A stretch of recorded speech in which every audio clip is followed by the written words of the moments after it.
Welcome to Men of Abundance, the podcast for those looking to level up their lives by hanging out with some of the greatest leaders and established professionals in our community, living a life of integrity, honor, and the abundance mentality. Prepare to pay it forward with your host, former Army medic turned lifestyle entrepreneur, Wally Carmichael.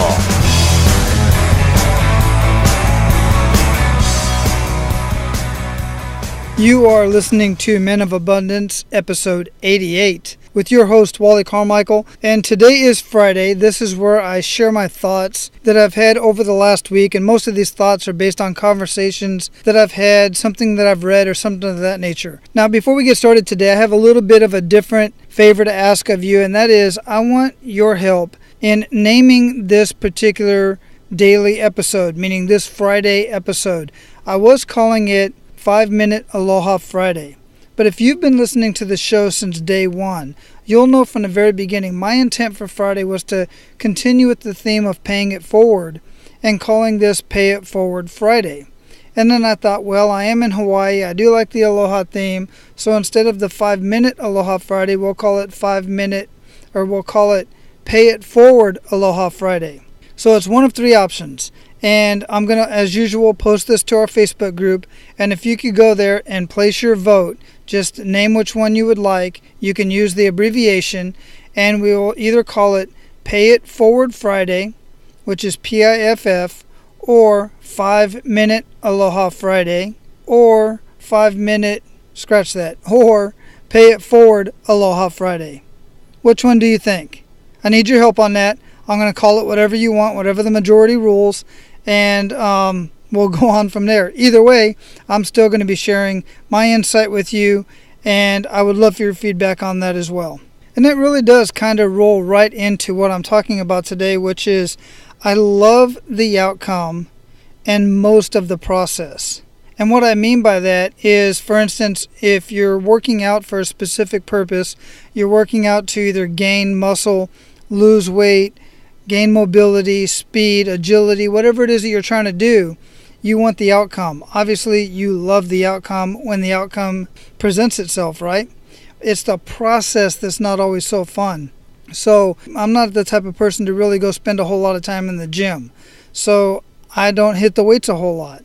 And if I'm on a mission, if my goal for this particular month or quarter or whatever is to get stronger or faster, then I'll have to spend some time in the gym. Or I have plenty of weights on my back lanai and I could use body weight and my pull-up bars and all that kind of stuff. But I may not like the process. And there's certain movements that I love doing. There's certain that I don't enjoy doing. I like cardio. So I'll do the insanity workouts and I'll modify as needed. But even sometimes there's certain workouts within that program that when I see them on the calendar, I'm just like, oh my goodness. And don't get me started with leg day. I don't even like that. Let's look at any other process that you might be going on out there. Like, say, for instance, you want to improve your relationship. Ultimately, you want the relationship that you have in your mind with your wife or with your spouse. But there's certain processes that you have to do on your end in order to have that relationship that you want with your spouse. Say, for instance, when you get home from work and you're just exhausted and you're tired, you want to sit down, pop open a beer, watch the game, or go take a nap or whatever.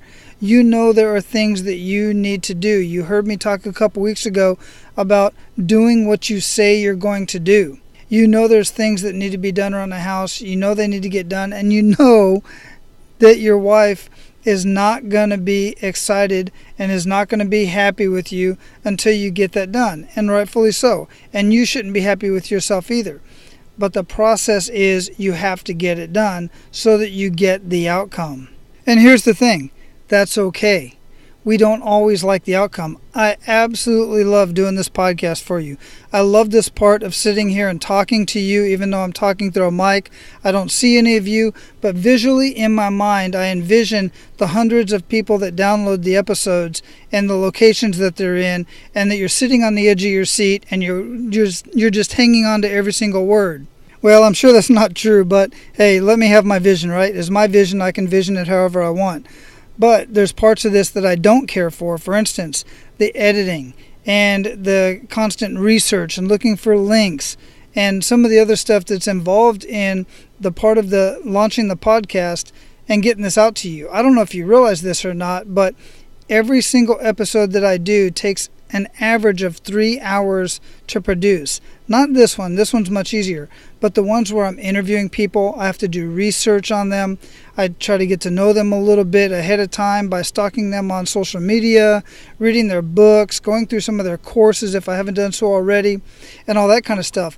That right there probably takes about 2 to 3 hours in itself. The actual episode, the interview, once I've prepared for the interview, then the editing, from the interview to the editing to the posting and sharing everything on social media with all of you, and communicating back with the agency that sent the guest to me, or getting back with their administrative assistant, or getting back with them. All of that takes anywhere from right around 3 to 4 hours. So not every bit of that is pleasurable, but I get it done because I want to share these conversations with you.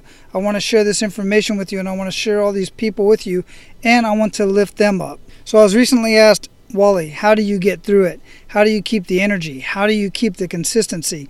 I focus on the outcome. That's my focus. Some people have a different viewpoint, but for me, I keep my eye on the outcome, and I know I cannot obtain the outcome until I work through the process, the parts that I love and the parts that I don't love. And that's the way I get through it. That doesn't necessarily mean it's the only way. It's certainly not the only way, and it doesn't mean it's the right way. Whatever works best for you. And if you have something that works best for you, or you have any ideas, go ahead and share them in the Facebook page after I post this. Share them in the comments below on the website at menofabundance.com/088. I would love to hear your comments, and I know others would love to hear your comments as well. Now, go out and live your life of abundance, and make sure to pay it forward.